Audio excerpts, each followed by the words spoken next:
Doctor ఇప్పుడు infertility ప్రాబ్లమ్‌తో face చేసేవాళ్ళు చాలా కపుల్స్ మీ దగ్గరికొస్తా ఉంటారు కదా! అంటే మీరు ఫేస్ చేసిన డిఫికల్ట్ కేస్ ఏదైనా ఉందా?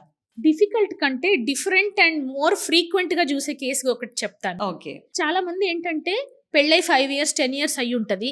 కలిసి ఉంటారు, మంచిగా ఉంటారు. వెరీ లవింగ్ కపుల్ అంతా బావుంటది.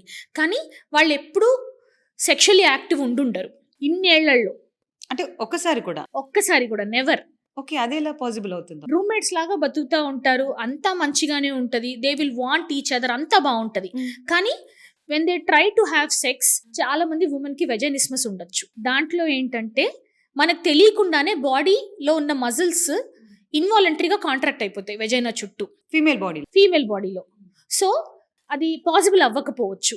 అండ్ చాలామంది ఏమనుకుంటారంటే, దీనికి కూడా డాక్టర్ దగ్గరికెళ్ళొచ్చా అనే విషయం తెలీదనమాట. అంటే అది అంటే అలా భయంతోనా అలా మొదటిసారన్నట్టా? లేకుంటే ఎప్పటికి ప్రాబ్లమ్ అలానే ఉంటుందా? వాళ్ళు ఎన్ని సార్లు ట్రై చేసినా గూడా హ్మ్. సక్సెస్‌ఫుల్‌గా యాక్ట్ కంప్లీట్ అయ్యి ఉండదు. ఓకే. ఓకే. సో, అంటే దానికి ఇదొక డిసీజ్ అని చెప్పుకోవాలా? డిసీజ్ ఏమని అని చెప్తారు? గాదు. అదేంటంటే అన్ని ప్రాబ్లమ్స్ లాగే అదొక ప్రాబ్లమ్. మీరు ఇక్కడ కింద కనిపిస్తున్న లింక్ క్లిక్ చేస్తే మీరు పూర్తి పాడ్‌కాస్ట్‌ని మా ఛానెల్‌లో చూడొచ్చు.